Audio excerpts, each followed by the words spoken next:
Ben, nandiyan ka ba? Ben Malyari.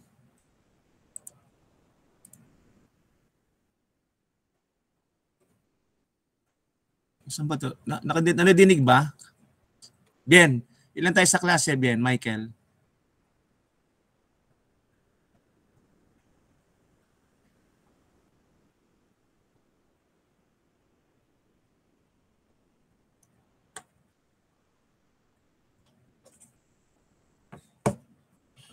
$26 po ata tayo, sir, sa official list.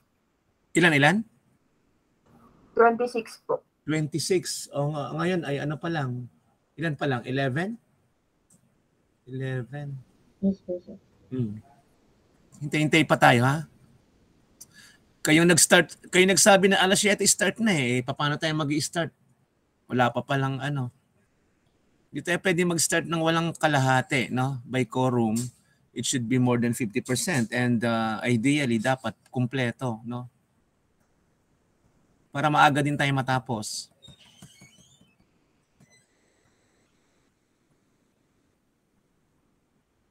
Doblehin mo 11, 22 lang. 'Di ba? So wala pang half.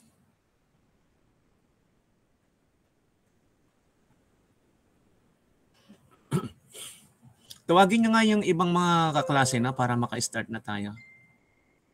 Kasi maubos yung oras natin sa paghihintay.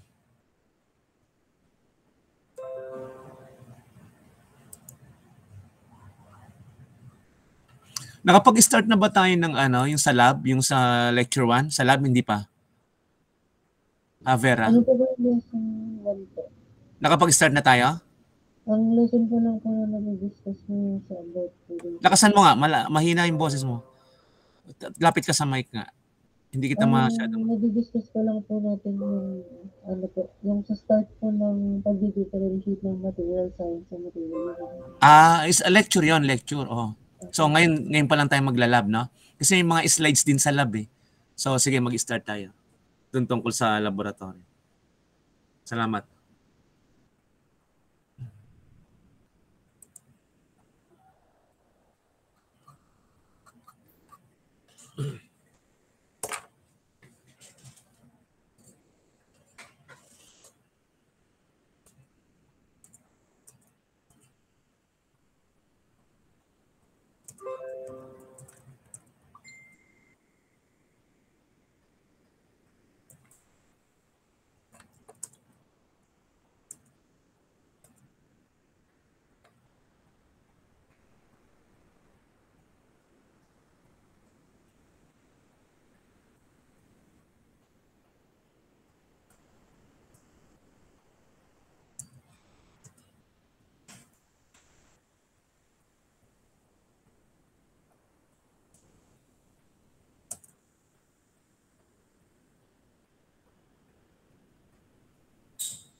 So in 5 minutes, mag-start na tayo.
Hello?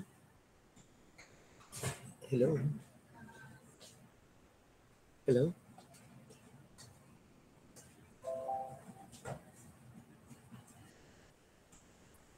Hello? Medyo mahina po, sir. Good morning po. Good morning, good morning. Mahina ba? Nakatodo na yung sound eh. Sandali. Ayun po, sir. Okay na po.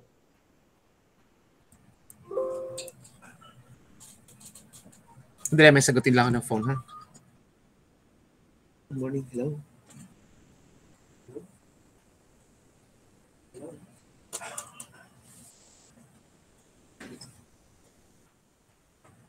Hello?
So start na tayo, no?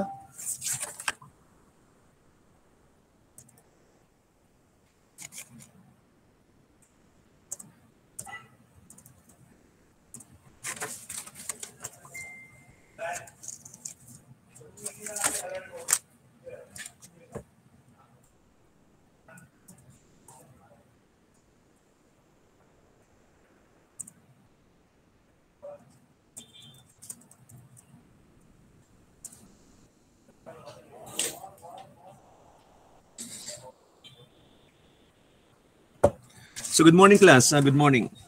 Ang ating klase ay ME313L. It is supposed to be a laboratory. Ano ba yung audible ba? Bien. Christian Mar, okay ba yung sound? Yes po. Rinig po. Okay na sige. okay po. Okay na, sige. Kasi medyo nag-iingay lang ako dito, no? Medyo sa office, no? So, ang ating klase ay tungkol sa material testing laboratory since wala tayong mga equipment, no, ay proposed na gawin na lang nating online para maipaliwanag mabuti, in the sense na kailangan nating ipakita sa sa internet, sa YouTube yung mga video.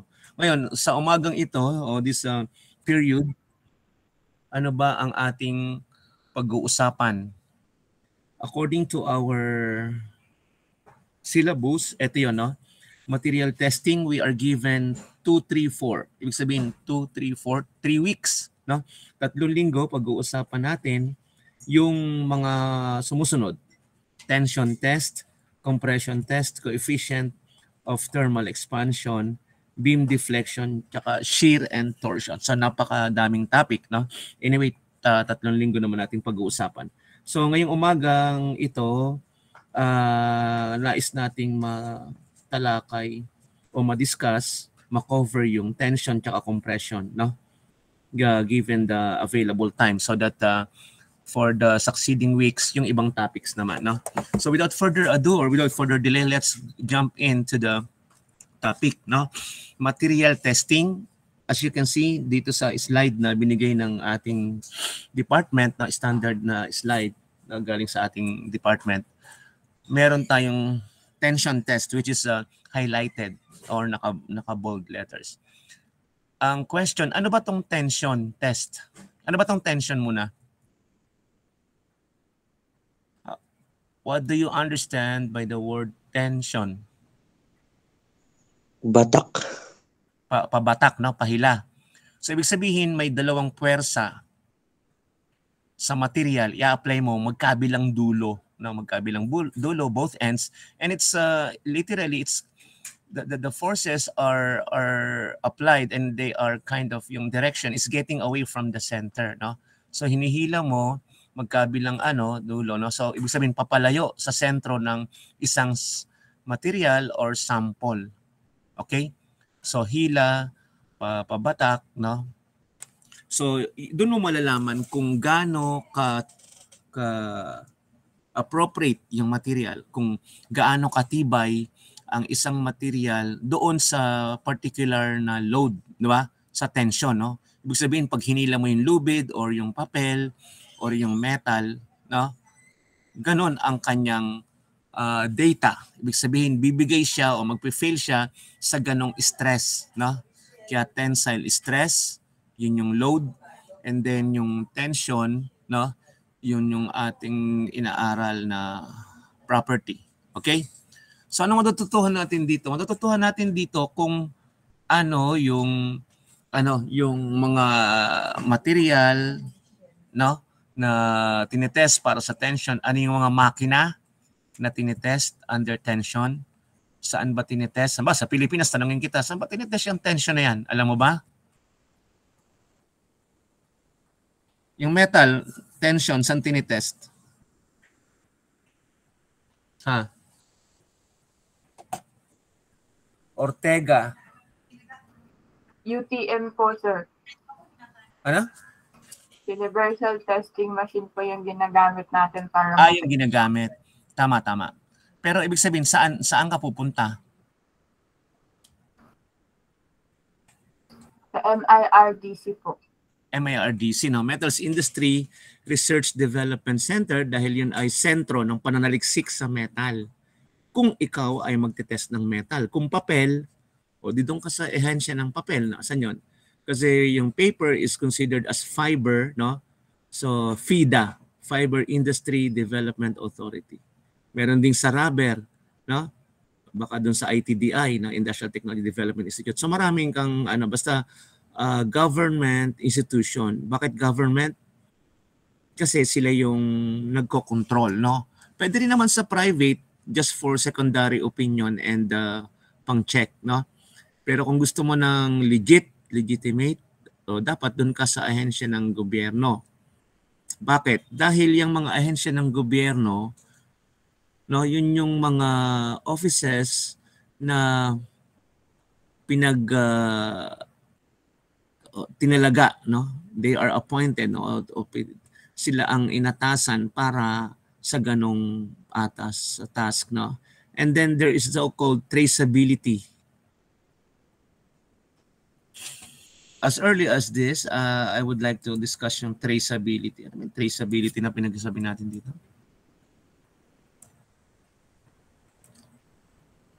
Ano yung traceability, class? Ano sa Tagalog yung traceability? Trace. Naka-mouse lang ako, hindi ko pa na set up yung yung aking digital pad kasi bago nga 'to eh. Galing sa office dahil kasi nag-crash yung yung laptop, nanakaw din naman yung cellphone ko. So ito totally bago lahat, pati mga mga mail and mga PM na, mga FB na. So ibig sabihin yung traceability i-explain ko lang. Pag nagte-test ka ng isang bagay, yung iyong data pwedeng i-inspect ng kahit sino. No, ibig sabihin, pwede mong i-trace kung gaano ka-accurate o kung sumusunod ba yan sa mga policy or batas. No? For example, Pilipinas, kami sa MRDC, kasi doon ako galing, traceable kami sa Malaysia. No? Si SIR, meron sa Malaysia na testing, na government testing. Tapos, after ng Malaysia, Australia. No? So, ganun ang Tapos Australia, pwedeng US, pwedeng France, no? Sandali para na maintindihan nyo kung anong pinagsasabi ko dito, no?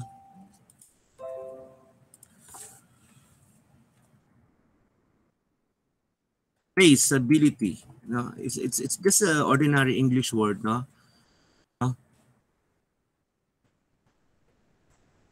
Para lang makita yung proseso, tapos kung ano yung presence, no? Ability to trace something as it moves through the process. No? So, for example, MRDC, nakita niyo na ba yung MRDC? Hindi pa kayo nakapunta doon, no? Kasi nasa Bulacan kayo, baka hindi niyo pa nakita yon. Ayan, no? The MRDC stands for Metals Industry Research and Development Center. Bakit natin pinag-uusapan to ngayon? Kasi nandun tayo sa material testing. And predominant sa material ay metal. Ang metal ay 2/3 or 66-67% ng ating mga elements na matatagpuan sa periodic table. No? So pag kinlik mo to, I think pupunta siya sa kanyang website. Nakikita ba? Class. Bien. Yes po. Chris Denmar. Kausapin niyo ako kasi hindi ko alam kung nandyan pa kayo, 'di ba? Kasi electronic tayo. Anytime pwedeng maputol tong mga linya, baka salita ka ng salita, wala na kayo diyan, no? So ano ba ang mga tests na ginagawa sa MRDC? Tingnan natin, downloads, available technologies, no? I think nandito 'yon sa sa website nila.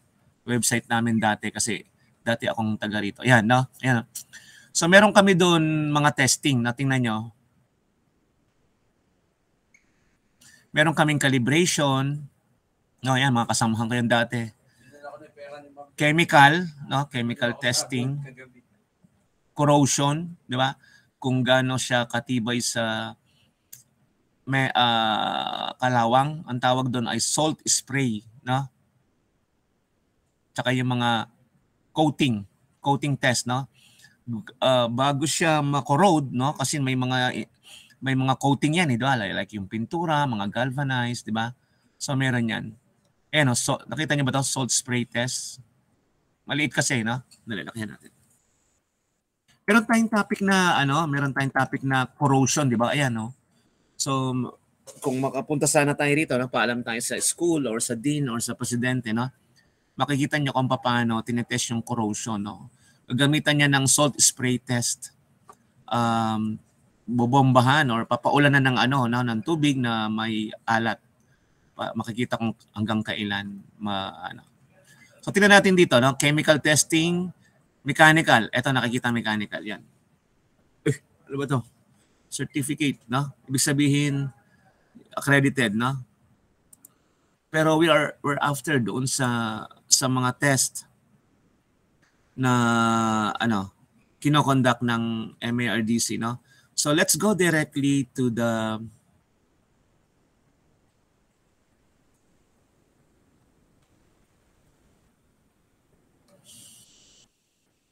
O meron ding ano doon, meron ding mechatronics, yung mga additive manufacturing, no? 3D printer, no? Million pesos or dollars, advanced manufacturing tsaka robotics nandun din, no? Kung interesado kayo sa mga robotics, nandun yung mga advanced robotics na hindi niyo makikita sa school, no?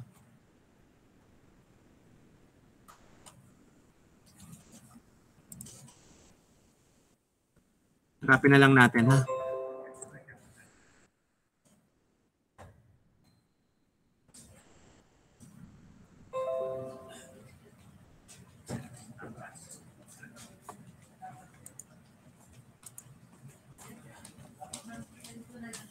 Tingnan niyo yung mga test, chemical testing, no, calibration metrology, pagsukat lang yan, corrosion, yung sa para makita kung gaano katibay against yung effectivity or efficiency ng coating, no? Kung gaano siya kailan siya tatamaan ng mga kalawang. NDT, no? Na-take up natin yan last time sa syllabus, non-destructive testing, pag hindi mo siya winawasak o sinisira, no? So dito tayo sa mechanical testing. Ano ang mga mechanical testing natin?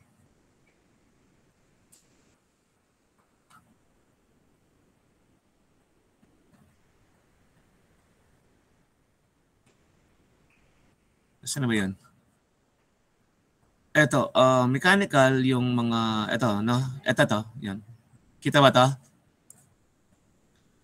So pag pumunta ka sa MARDC, nandun yung tension and bend, no? Yung triple point bending, tension, di ba? Tension and bend, ano yan, pag nag-test ka, may reference ka, no? Itong ASTM stands for American Society for Testing Materials and PNS stands for Philippine National Standard, no? So, ito naman, ASME, kung tungkol sa mga welded material, no? American Society for American Society of Mechanical Engineers, then American Welding Society. Yung BPS, ano yan? Bureau of Product Standards. So, naka-standardize yan. Hindi ka nagtitest ng sarili mo lang. You have to strictly, religiously follow yung mga standard. No? Ang bawa, tensile tsaka bend, meron din sa ASTM and BPS. Ano yung BPS ulit? Bureau of Product Standards under ng DTI. No? So, ito yung tension. Okay? Titake upin natin mamaya yan. No? So, itong MRDC class, di ba, nasa Pilipinas, ito yung binigyan ng authority to test yung materials. Pero, pwede mo siyang i-test sa ibang bansa o i-trace, no? CSIR. Malaysia. Ito yung mga ano.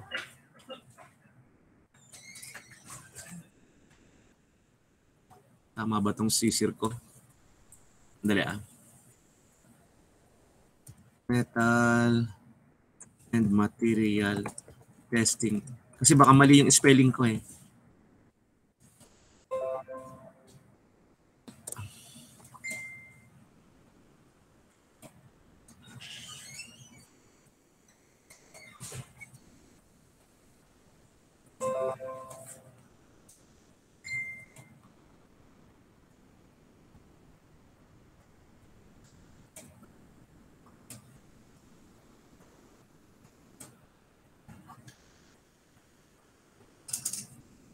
Hindi ko alam kung nagbago na yung pangalan, no? Pero,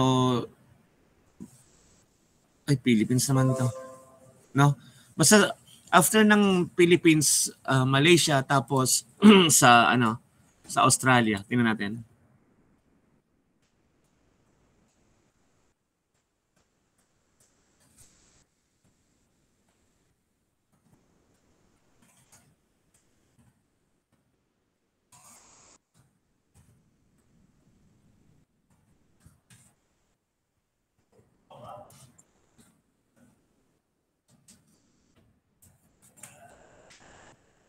Ayun, ito pala, CSIR. CSIR pala, ito sa Australia. Sorry, na dito na ako, no? Pag Australia pala ay CSIR, no? CSIR. Ito, mali naman yung aking spelling, sorry. S yung nagamit ko, CSIR. CSIR, oh. CS pala, na CS. Oh, i-check ko, So, ang sinasabi, ang pinag-usapan natin traceability is you can trace yung pagtitest doon sa mga iba pang accredited office na mas higher ang ang level, no? So ang pinakamataas yung nasa Amerika tsaka nasa France, no? So lahat pwede ng test ng oras, ng glass, ng sound, ng light, lahat ng pwede mong i-test traceable hanggang doon sa pinaka mataas na level ng test. For example, nag-test ka no sa product design, tinetest tong sound, no? Ano yung isang term ng sound? Acoustic, no? Ano ba, yung mga computer, yung mga cellphone, yung mga printer, tinitingnan yung decibel niyan na allowed lang. For example, 75 or 70, may allowed lang, no? O kaya yung grass mower or printer or kung ano man nag-i-emit ng sound, no? So ito ang tinatawag na laboratory, yung may tawag dito yung nag-absorb ng sound. Ayan, no? Parang puro papel na ganyan na, no? So analytical, may water, no? Ito yung mga test, no? Ito yung mga equipment, no? Fire testing, tingnan yan.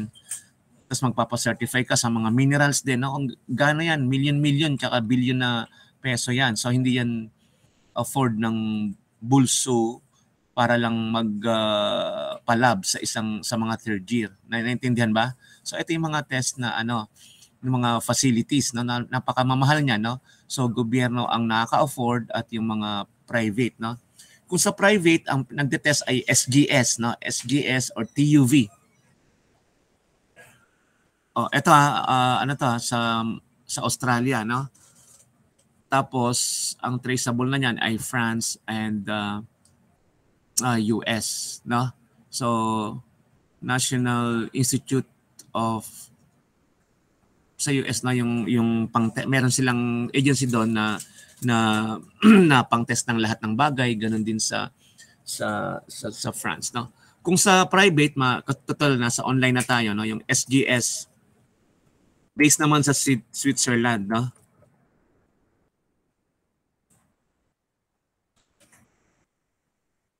Pag sa SGS lahat, no? Meron sa Pilipinas, pwede kang mag-test ng tubig, ng water, ng oil, no? Sa Makati to SGS, no? So yan. Halimbawa, magdatayo ka ng tubig, water refilling, no? So punta ka sa Bureau of Food and Drug, no? Pero kung second opinion mo, no? Tsaka accredited rin naman sa buong mundo, SGS, no? Ang SGS nga pala ay Swiss General Surveillance, no? SGS. Meron ding mga accrediting testing, yung TUV based on Germany, yan.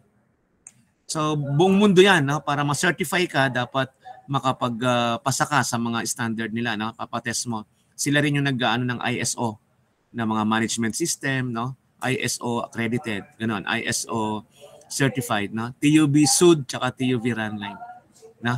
So may mga testing sila na para ma-certify. Okay?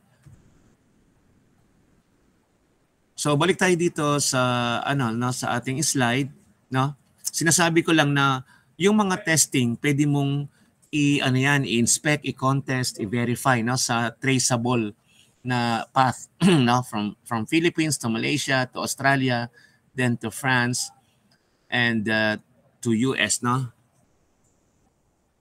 Pag sa France, naman? Last na lang to. BIPS ba 'yon? Sandali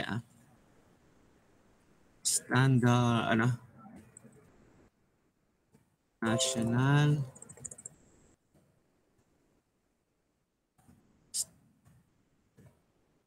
Standard Testing Laboratory in France. So dito sa France meron, no? Halimbawa, tungkol sa metrology and testing, di ba? Meron yan.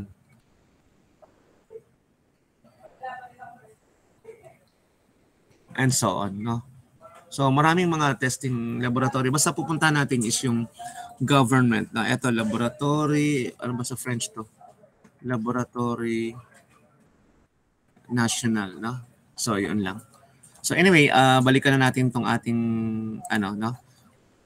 So ang ating pinag-uusapan ay material testing. Ano yun? A well-established technique used to determine the physical and mechanical properties of raw materials and components. So may material ka, kailangan mong tingnan yung physical. Ano yun? Halimbawa, kung gaano ang kulay, gaano ang forma, di ba? Tapos yung mga properties na physical, no? Parang tao, kung maganda ba siya, matangkad, makinis, di ba? Ganun din sa material, no? Rough ba siya, makinis, may asperities, and so on. Mechanical, when we talk about mechanical, gagamit ka na ng mga equipment. Halimbawa, hardness test. Ano ba yung tatlong popular na pang-test sa hardness? Natatandaan ba? Ano yung mga standards sa hardness? Meron tayong, dito tayo mechanical. No, halimbawa, one of the mechanical test is hardness, no? Ano ang mga test sa hardness? Nasa mouse ako, pasensya na. Inaano ko lang. Yung BHN, anong ibig sabihin ng BHN? Naalala ba? Brinell Hardness Number, no? So may number yan pero using Brinell tester. Meron ding HR, Hardness Rockwell. So pwedeng C, pwedeng A, pwedeng B, no? Hardness Rockwell. So ang machine ay Rockwell tester, no? Meron ding Vickers, no? So may kanya-kanyang units sila, no? So ulitin ko, Brinell, Rockwell, tsaka Vickers. Okay? So mechanical 'yon. Aside from hardness, ano pa yung mga tension, compression, di ba? Impact testing, torsion, mechanical 'yon. Ngayon pag nag-test tayo, malalaman natin yung mga katangian nila, yung material nila, kung gaano sila tibay para sa isang load, no? Ngayon, ano ba yung mga load na tinitest? So dahil mechanical tayo, alam natin 'to, no? Bakit kailangan nating malaman yung load? Kasi nagdi-design, no? Sa pagdi-design, gagawa ka ng produkto, gagawa ka ng system. Kailangan alam mo, no? Halimbawa, pag bumagsak yan, pag nadiinan, pag napipi, di ba? Halimbawa, yung cellphone, pag bumagsak, di ba? Shock or impact, di ba? O pag nadiinan, pag nahila, pag napunit, pag na-twist. So kung alam mo yung katangian ng material, makakapag-design ka ng tama, di ba? Na alam mo, dapat hindi ito inuupuan ng ganitong load, no? O hindi dapat mahila, hindi dapat mapunit, no? Or hindi dapat ma-twist, no? Ng ganitong load. Hanggang ganito lang ang kaya niya. So may mga limit. Then eto, bending. So dahil mechanical kayo, alam niyo na yan, di ba? Yung compression ay parang pinipipi, no? Dinidiinan. Tension, pahila, pabatak. Ano yung shear? Shear is parang punit, no? Parallel yung force, di ba? Dun sa area. Para ka nag-i-slice ng bread, ng cake, no? Torsion is twist. So para maintindihan mo yung torsion, yung pag na-twist ka, no? Aba, yung buto mo or yung pinakasimple is yung ng sampayan, yung pang-ipit ng sampayan, no? Torsion spring ang tawag doon. No? Tapos ito ay bending, no? Marami. Yung beam, no? Yung beam nagbe-bend yan, no? Or yung column, 'di ba? Pag na-applyan mo ng load. Okay? So dako na tayo doon sa ating pinag-uusapan. Ang ating topic ay torsion, no? Ay torsion, tension pala, sorry. Tension. So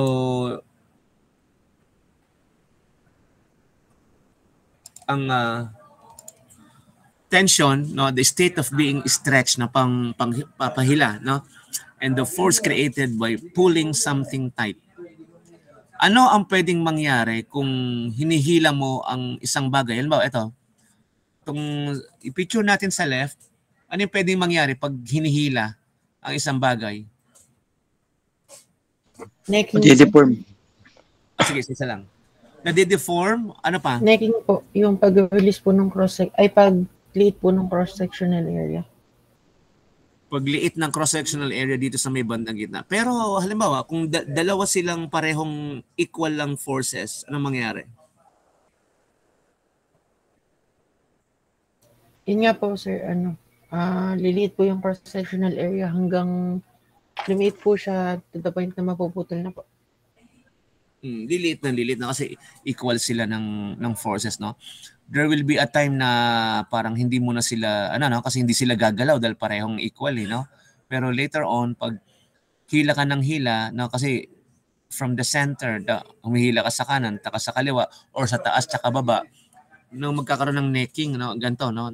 Ninipis to at magiging, magpe-fail, no? Kaya nga, meron tayong tensile, stress, no? Bawa yung property na tensile stress, ito yung kaya niyang tensile stress, no? Or ultimate, 'di ba? Ultimate stress, yun ang kaya niya. Okay? So ano po yung tensile strength? It is a measurement of the force required to pull something to the point where it breaks, no? Hila ka ng hila hanggang mapatid, 'di ba? Hanggang mawasak, masira, no? Kakahila mo, no? Ngayon, sa paghila, agad bang mapapatid? Yes or no?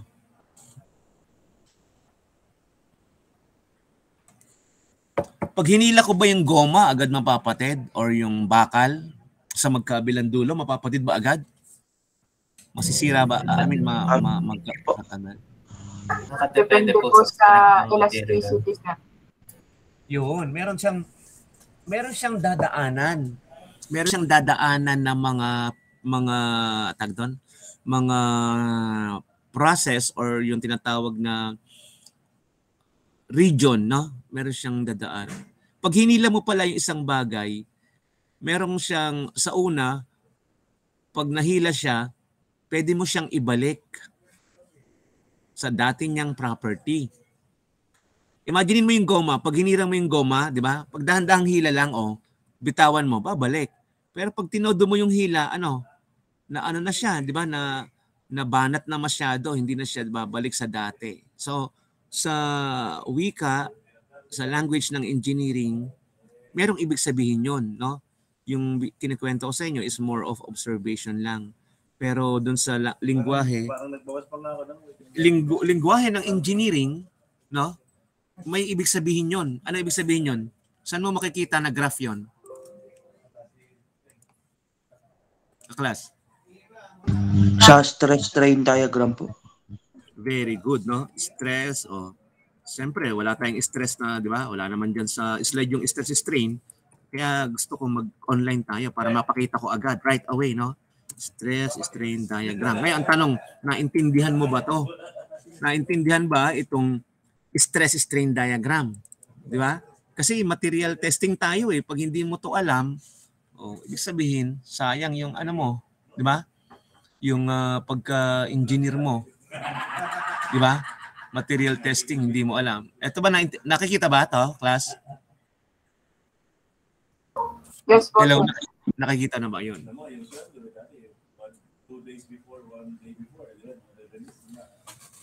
Stress. Ano ba yung stress? Anong Greek letter ang nire-represent ng stress?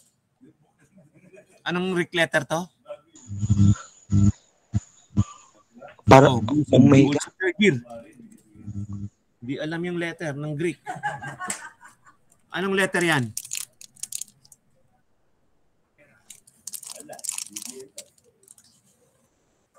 Letter lang ng stress, hindi alam.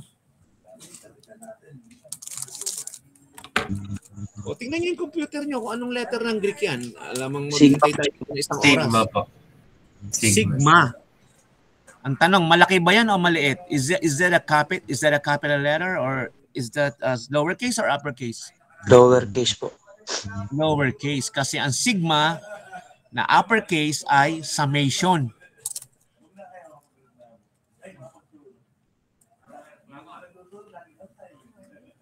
Morning. Kunin ko na nga yung to para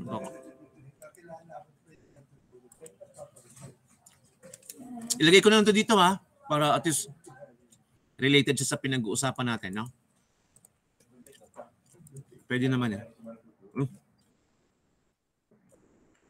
para mapag-usapan natin. Ito ang stress strain diagram, no?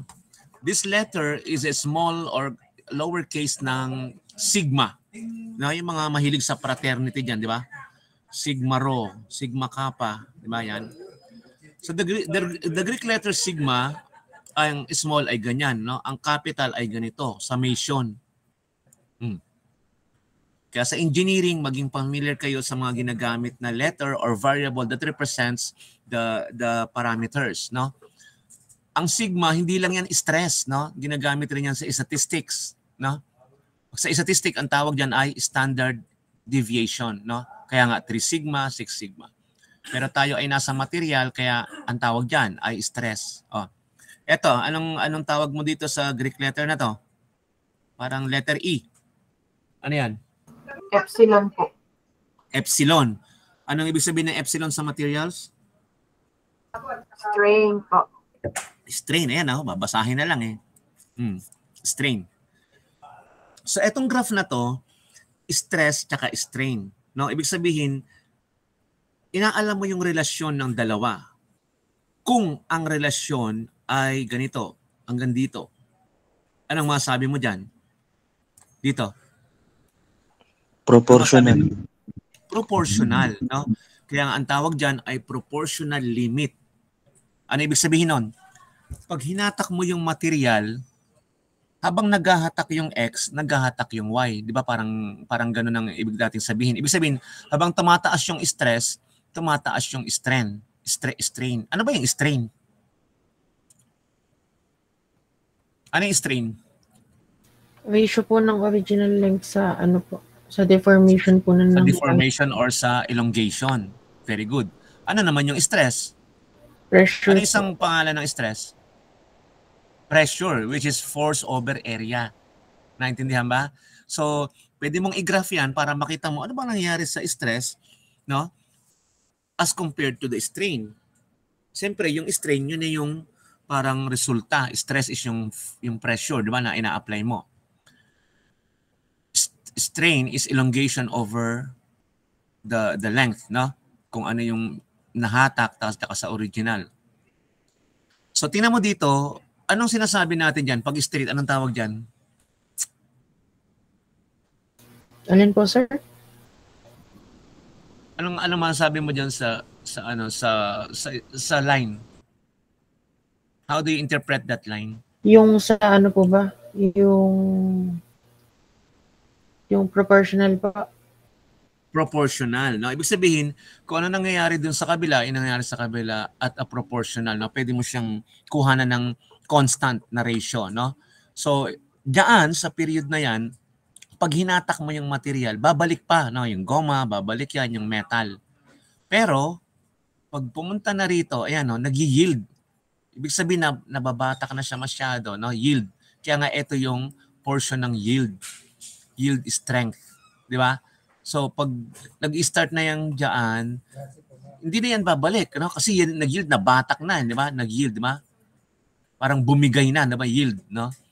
Tapos, gaganyan. And then dito, tutuloy-tuloy pa yan. Tutuloy-tuloy pa yan, no? Pag nanood kayo ng mga, yung sa UTM, no? Kasi naka-graph na yan, eh. Eto, tong portion na to, anong tawag dito? Ito ay yield strength, ito ay ultimate. Di ba? Pag third year pa lang di ba? Pag nagpunta na kayo sa machine design, no? Hindi ko alam, nasa strength yata kayo ngayon or yung tinatawag na ano ba yan? Deformable bodies, tama ba yun, no? So, yun yung strength of materials. No? When you go to machine design, pag nag-aral na kayo, meron dalawa lagi na sinusolve doon, no? What is the safety ganito na in terms of yield and in terms of ultimate. So dalawa lagi. Pinapa-compute sa inyo yung yield tsaka ultimate. Anong thickness ang kailangan sa yield? Anong thickness ang kailangan sa ultimate? Anong diameter ang kailangan dito, no? At anong kailangan dito. So ibig sabihin, mas mataas yung ultimate, no? Kasi ultimate na 'to bago masira no? Bago masira, ultimate. Tapos ito yung sinasabi nating necking, no? Yung pag hinila mo yung straw, imagine mo naghihila ka ng straw ng soft drinks, di ba? Ano siya, parang leeg, parang luminipis yung gitna, necking ang tawag doon, no? Hanggang putol, no? Nag-break, nag-fracture, nag-fail. Okay? So ulitin ko. Dito, babalik pa sa original, no? Kasi elastic pa to, yung region. Pag hinila mo, up, bumabalik. Pero pag dito, nabanat na, no? Hindi na siya babalik kasi may deformation na siya in terms of yield. Pag tinuloy-tuloy mo pa yan, no? Hanggang bumigay na siya talagang, bago siya mag-fracture, no? Maa-attain niya yung pinaka-last o pinaka-strength level na bago siya mag-fail, no? Ito kasi fracture na eh. Di ba? So yun yung tinatawag na stress-strain diagram. No? Stress yung pressure, strain yung proportion ng elongation over the original length. No? So pag pinlat mo, yan ang diagram. Okay? So balik tayo sa tension. Merong mga standard na sinusunod. Di ba? Nabanggit ko na nga kanina. Pag sa US ka naka-refer, if you refer your standards and testing procedures with the United States of America, they have this system, no? Tsaka may mga manual, may mga libro, may mga agency, ASTM, American Society for Testing Material. Napakaraming standards yan, mga libro. Bakit? Kasi nang susundin mo, no? Sa MRDC, may library kami. Puro ganyan lang, no? ASTM, PNS, tapos yung British Standard. No? Kasi doon nagre-refer lagi. Parang pinaka-Biblia yan o Bible or Quran ng testing, no? So ano 'yan? Create standards adopted globally to enhance safety and improve the quality of consumer and industrial products. Siyempre bias tayo sa Amerika. Bakit? Kasi Amerika yung world power for quite a while, no? Ngayon is economically China na, no? Na overtake na yung US sa economic, no? Pero military US pa rin. And then US ang nakasakop sa atin, no? Kung sino yung malakas na bansa na nag-influence sa'yo, yun ang sinusunod mo, no? Pero kung tayo ay nasa Africa, malamang hindi yan ang susundin natin, no? Kasi ang mga sumakop doon ay mga France, no? French, di ba? Or German, no? Kung nasa Europe ka, yung mga Balkan states, no? Russia naman, di ba? Ang nag-influence sila ng USSR pa. So ang standard na susundin mo, baka gawa ng Russia, no? Pero dahil maraming standards yan, paano tayo magkakasundo? Sasabihin ko ba, ASTM ang magaling? Hindi, BS. Ano yung BS? BS ang sinusunod namin. Ano yung BS? Hindi yan bullshit, ha? Ano yung BS?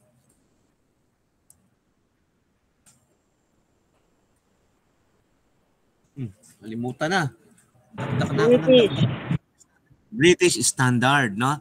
Tapos meron ding Russian, may French, may Italian, may Chinese, no? Para magkasundo-sundo, anong ginawa ng mundo, ng committee, ng standard? Ginawang isa na lang. Itong standard na to, body of standard, no? Mga grupo at tao na gumagawa ng standard para may susundin na ang buong mundo ng iisa lang na standard. Ang tawag dyan ay ISO. Ano yung ISO?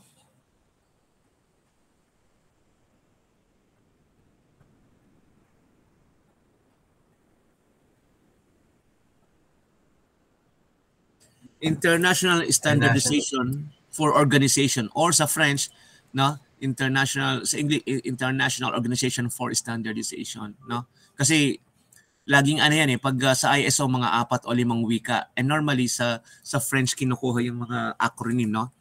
International Organization for Standardization. Ang tanong, meron bang standard ng ISO sa tension? Meron o wala?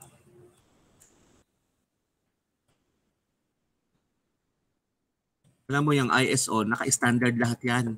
Pati papel, pati meat, pati metal, pati ilaw, pati magnet, pati nuclear, lahat, no? Pati tela, pustiso, lahat ng pwede mong maisip, no? Pati mga process like yung additive manufacturing, mga tungkol sa robots, automation, no? ISO standards for gamitin natin yung internet, di ba? Kaya nga may internet kaysa magbasa pa tayo ng libro. Ang tanong, ano ang ISO standard for tensile test sa metal?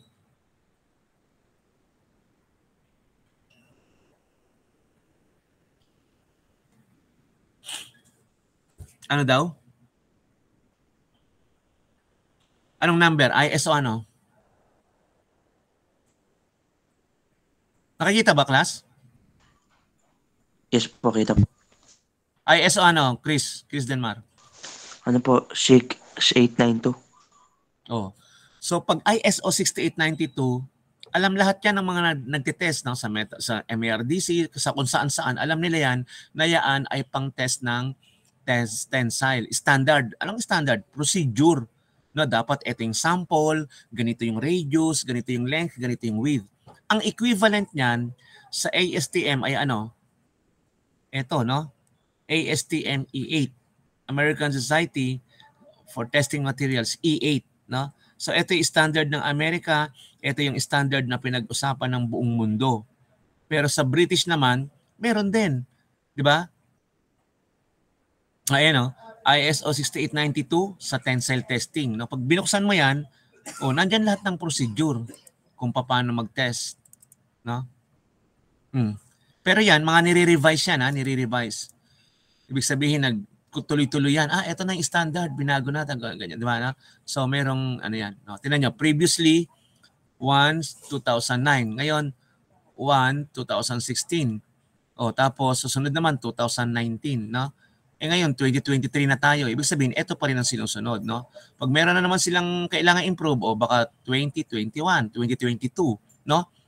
Nakuha nyo ba? So, from 2009, tas nire-review sila, and then pag pinablish, yung year na yon ay 2016, di ba?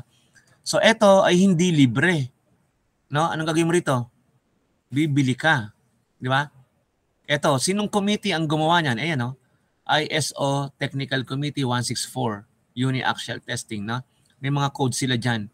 So pinag-usapan niya ng buong mundo, may mga representative bawat bansa katulad Pilipinas. Siyempre kukuha yan sa MARDC or sa DOST, di ba? Yan kukuha sa Department of Health. Wala namang kinalaman yung Department of Health sa metal na pagtetest, no? So kukuha siya ng representative from the agency ng isang bansa, tapos magpupulong-pulong sila anong dapat i-revise, anong dapat i-improve, no? At kung ano-ano pang mga kailangan na standards. Okay? So ngayon, yung sinasabi ko kanina, what if ang sinunod mo ay ibang standard? Meron bang standard yung British sa tensile? Meron, di ba? BS. Standard for tensile. Yes. BS, no? EN, ISO 527. So, ano na to? Yung aligned na, no? Pag ginamit mo yung BS, no, 527, yun din yung EN. Ano yung EN? Sa Europe. Buong Europe may sarili ring standard. Tapos ISO. So aligned sila. Whether pumunta ka sa British or sa Europe or ISO, isa lang pala, no? Kaya ito ISO 6892, di ba? Yung kanina na pinag-uusapan natin, no? So ito rin, no? Metal testing or tensile BSEN ISO 6892-1, no? Bawa, sa hardened naman ng concrete, BS 1290. No? So naka-standard yan. Pag sa German naman, ano yung DIN? Pag nakita kayo ng letter na DIN, German yun. No? Pag BS, British yun, no? Sa England. Ito sa Germany. Ano yung DIN? Deutsche Industrie Normen. No? German Industrial Standard. So ina-align din ng mga bansa. So pag DIN, yun din yung 6892, European, no? European Normen or norms, 6892 rin, and ISO 6892, no? So whether German or sa European Union or sa pangkalahatan na ISO, align na sila pag nagte-test ka ng tensile. Okay, no? So maliwanag na yan, no? Kailangan mong i-align kasi hindi ka tatanggapin, no? Kasi para ka nagsasarili. Dapat ang standardization ay pare-pareho sa buong bansa. Kaya there will come a time na laging nag-a-align yan, no? Nag-a-align. Whether from German ka, from British, from American, or ISO, yun din ng testing, no? Ngayon, isa doon sa mga standard ay yung tinatawag na specimen, no? Nasa ano na tayo, nasa tension, no? Ano yung specimen? Ito yung sample na pine-prepare para makapag-test ka ng tensile, no? Specimen for tensile test. Ano yon? Ang itsura nun, no, pinaliwanag ko na yata sa inyo last time, ay parang gagawa ka ng specimen, no? Ipifillet mo, di ba? Tapos may length width, no? May mga sukat, no? Ayan. Saan tayo napunta? Eto, no? Sa actual eto class, nakikita ba to? Anong tawag dito? Specimen for tensile test, no? So kunin ko para manipulate natin dito sa ating ano, isaksakan ko na lang dito para at least naintindihan. Ito po yung sample dito sa tinatawag na tensile test, no? Pag nakita kayo niyan, tingnan nyo, hindi yan basta may na makina, no? May length niyan. Dapat alam mo yung length nito, alam mo yung radius niyan, no? Ito yung length, yung diameter, ganun yan, no? Yung mga thread, may specification yan, yung pitch and so on, no? Ito, depende sa diameter yung length, no? Ito na mas mahaba, ano yung radius, yan, no? Ang tawag diyan na specimen. Pag mga plancha or sheet, no, yung plate, no, pag sa wika ng mga technical, plancha ang tawag doon, hindi plancha na nagpapainit para anuhin yung mga damit, Plate, ibig sabihin plate or sheet, eto, no? Ganito yung sample according to ASTM tsaka sa ISO, no? Doon sa standard na tiningnan natin, 6289 mo yan? Yan. Mamakinan mo yan ng ganyan, tapos i-reduce mo yan, hanapin mo yan, no? Standard yan. Pag hindi ganito, may iba yung properties ng result, no? So susunod ka dito, hindi ka pwedeng magsarili at magmarunong diyan, no? So eto may radius. Yan, R, no? Tapos eto may length, may width. Okay? So tingnan natin dito para makita niyo kung ano yung sinasabi ko.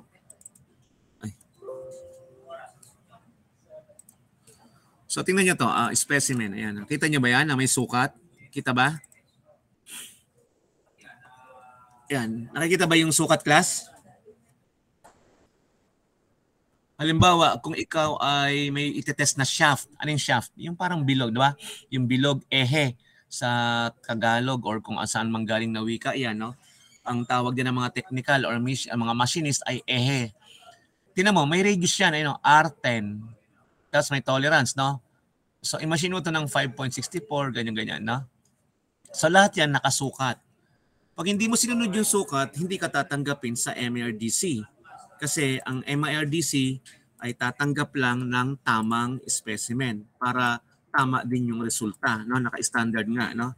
So, tingnan mo to. Ito ay specimen para sa bilog. Di ba? Ano naman yung specimen naman para sa ano? Sa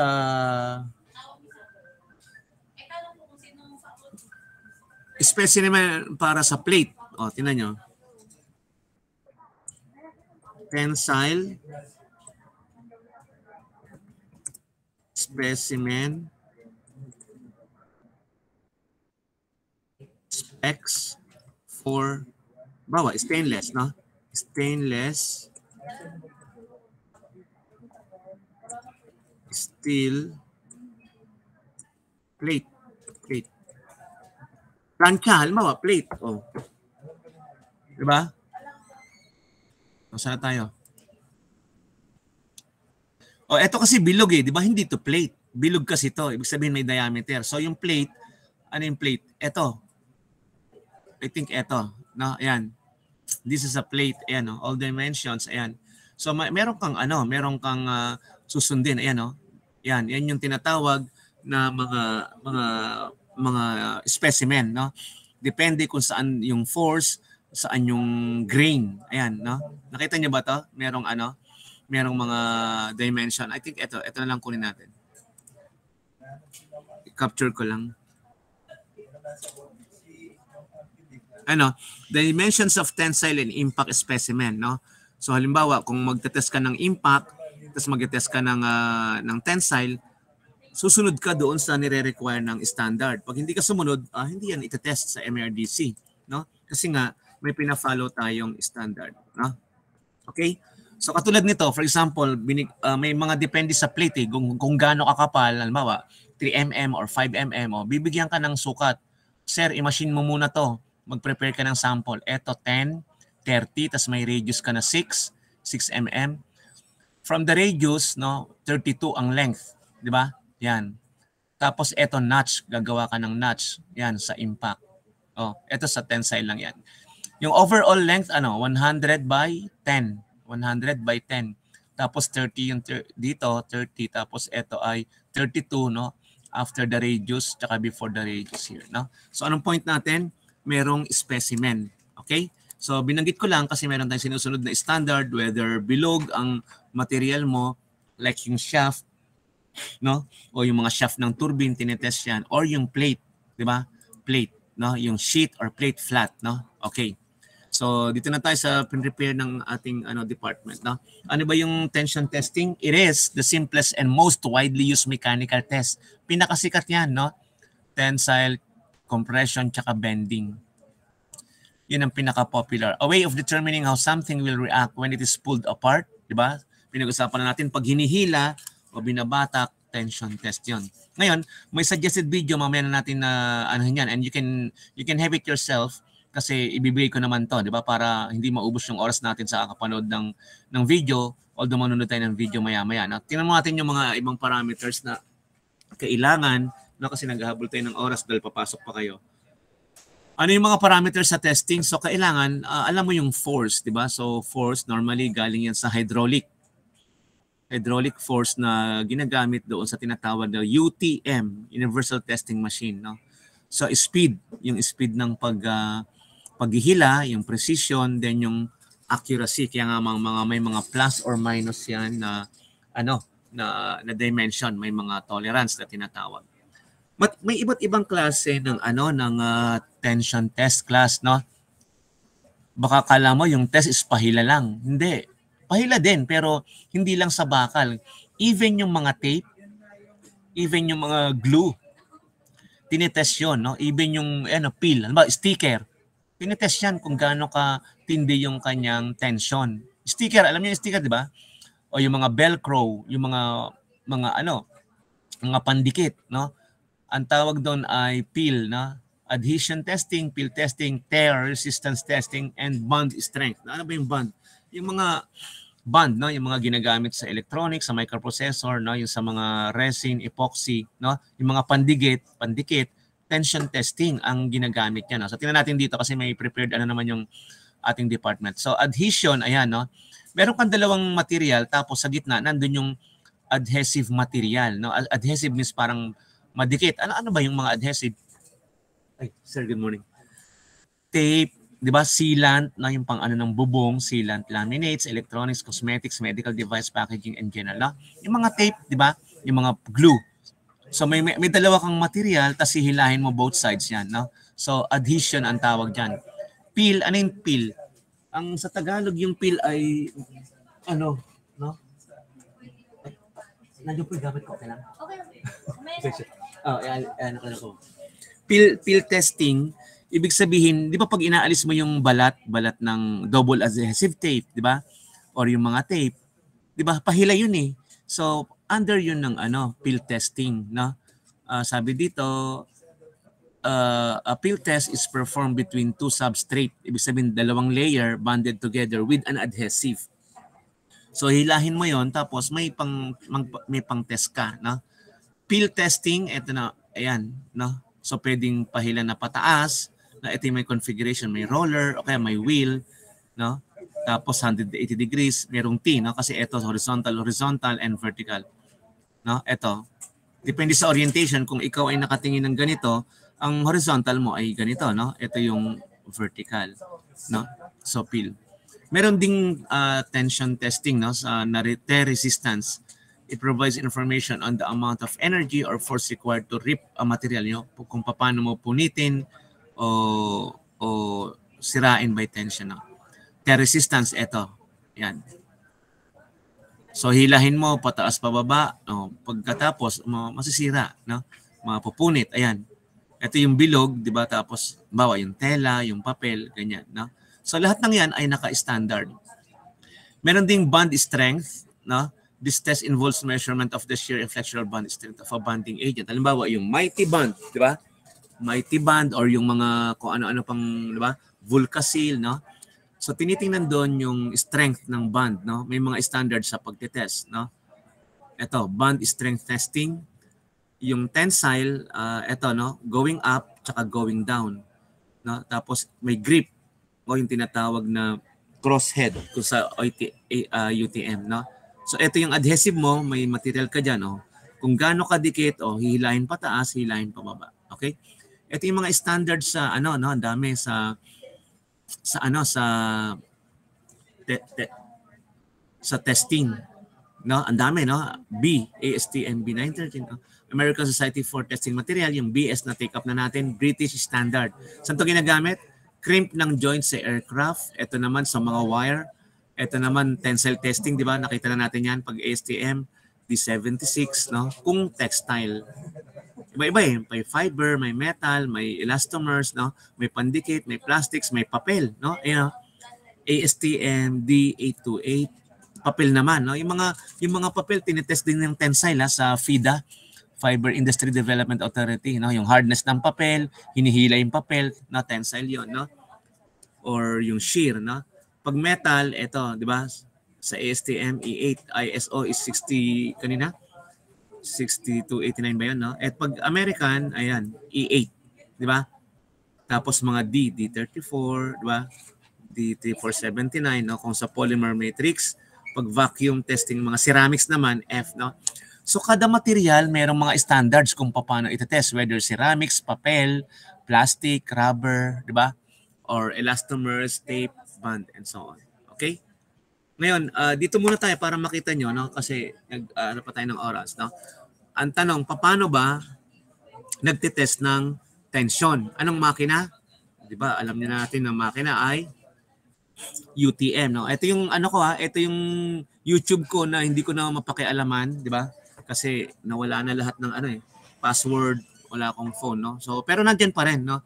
Kung gusto niyo matuto ng mga iba na mga lecture, hanap na lang kayo diyan, no? Pero ngayon, ang atin ay tensile test in UTM, di ba? Alam mo ba kung ano yung mga parts ng UTM o anong itsura ng UTM? O ito, yan ang itsura ng tinatawag na Universal Testing Machine. No? Siya ay pwedeng screw, pero siya ay hydraulically operated. No? May mga parts siya, ang tawag dito ay crosshead. Ito yung mga column niya. So tingnan natin kung ano. No? Hindi tayo namimili, hindi naman tayo nagpo-promote ng channel. Ang gusto lang natin ay makita kung ano yung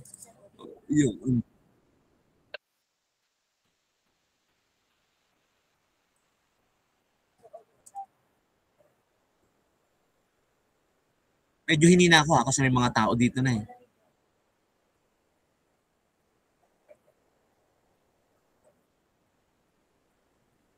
Pakinggan natin kung anong matutuwa natin dito sa mga Indian. Wow, dami subscriber, oh, tinan mo. 121, no? Kung gusto mong mag-share ng knowledge, mag-YouTube ka.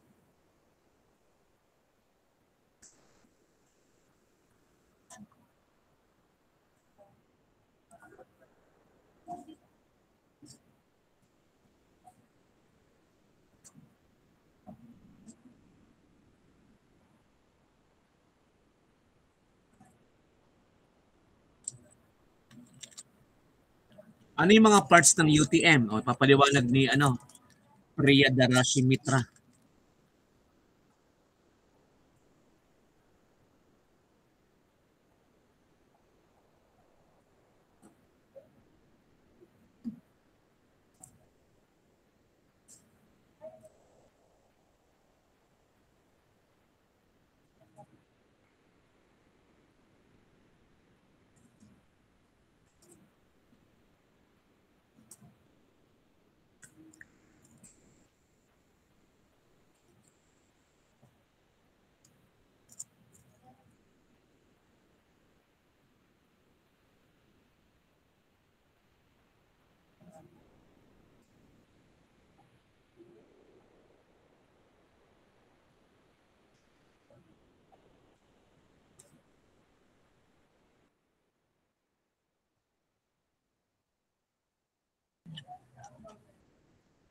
O, specimen na, no, yung sample.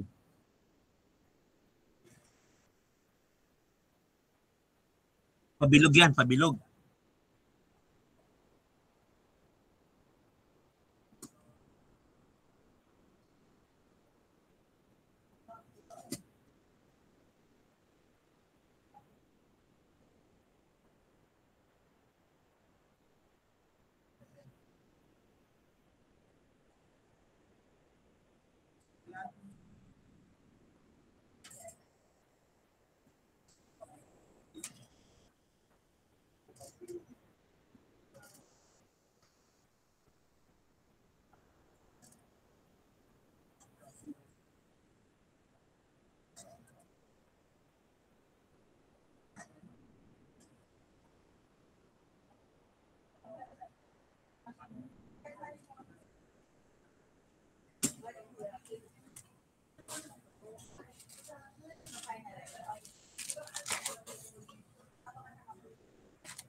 Ganito. Ano ang predominant parameter sa isang tensile testing procedure o tensile machine? Tensile machine, no? So makikita mo rito dahil computerized na, yung basic principle ng tensile, no, is yung Hooke's law, 'di ba? Hooke's law. Pag meron ka daw puwersa or load, magkakaroon ka ng displacement, which is true, 'di ba? Pag hinihila mo, magkakaroon ka ng elongation or length depende sa reference, no? Depende kung saan ka nagsusukat, no? So habang tumataas yung load mo or yung pressure in terms of kilonewton, may magma-manifest na displacement, no? Yung hila from the reference, no? Nahila siya ng ganito, ng ganitong mm, no? Yun ang elongation na tinatawag, no? So tayo nagko-compute, no? Kasi engineering students, engineering professor or teacher, no? Pero sa makina, binibigay na yan, no? Computerized na. No, yun ang ano nun. So, pag marunong kang mag-compute, pag naintindihan mo to, mas madali mo nang ma-appreciate, no? Magawa, ma-manipulate itong trabaho mo. Kasi alam mo yan, ano yung load, ano yung displacement, ano nangyayari. Okay? I said, good morning. Kasi na ako mag-init. Ano kasi ginawa ko na ng online eh. Kasi walang lab eh.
So tingnan nyo, no? Habang tinitest yung tensile, nag-graph siya real time. Ibig sabihin, habang hinihila yung metal, mag-graph na siya.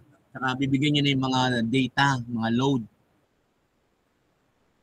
force, elongation.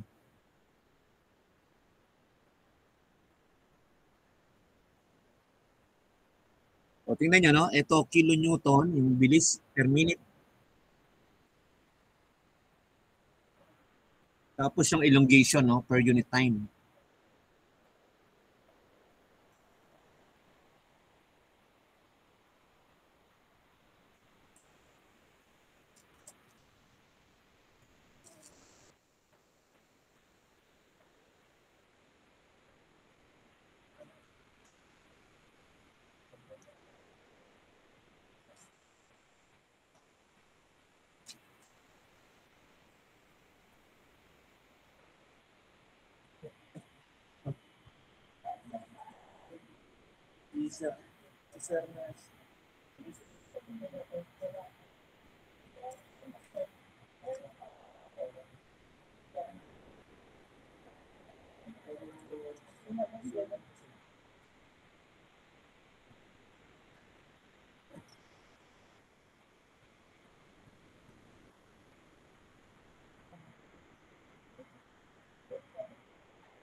O tingnan niyo yung metal, no? Pahila hanggang mamaya ano na yan, maputol na yan sa gitna.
So ito yung ano, no, specimen, no? Yung pag nahila, ganyan, no?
Okay, no? So isa na lang, na habang may ano pa, 7 minutes. Sa MARDC, meron kaming makina, hindi ko naman pinopromote kasi wala naman akong kinikita diyan. Sinasabi ko lang yung experience na meron kaming makina, ang tawag doon ay Instron. Saan ginagamit yung Instron? Sa maliliit, no? I think galing sa Amerika to. Ano? Instron. Saan ba yun? Universal Testing Machine, Instron. Eto, yan, no? Instron Universal Testing Machine Show. So itong Instron, tensile testing machine namin sa mga maliliit, yung mga plate, yung mga maliliit na sheet, no? Diba? Aluminum, mga stainless na maliliit, no? Tingnan natin. So ganito na mag-test ng tensile sa isang makina na katulad ng Instron. Bakit ko share? Kasi ito yung ginagamit namin sa MARDC, no? Okay, pakinggan natin to si John Camara.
Pero may ano ka papasok. Delete ka mo.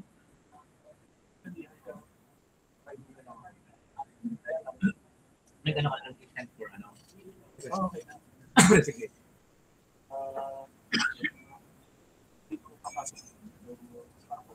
Ganun na lang. Ganun connected. Record. Wala akong face-to-face. Outside. Practices. Ang problema ko.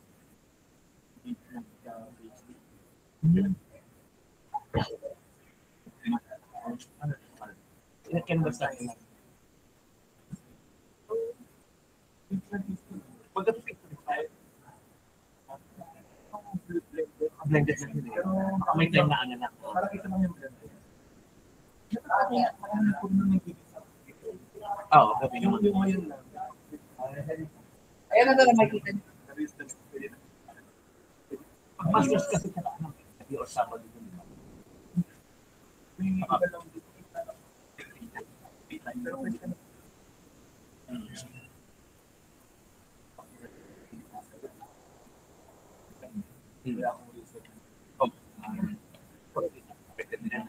Even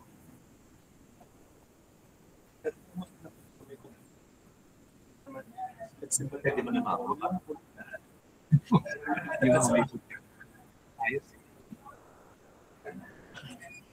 Ayos ka. Oo, sarili pa.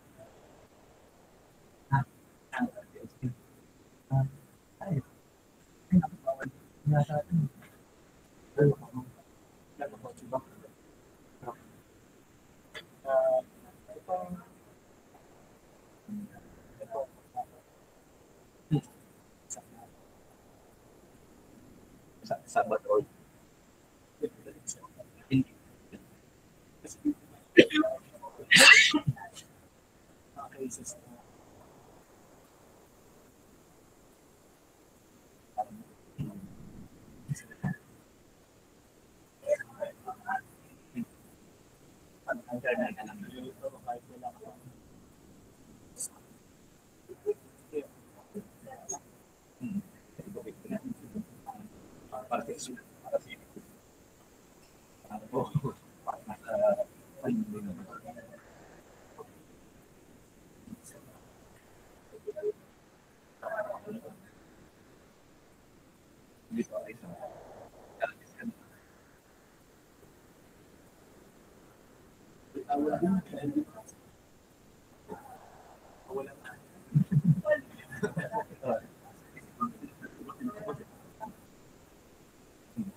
at least may mga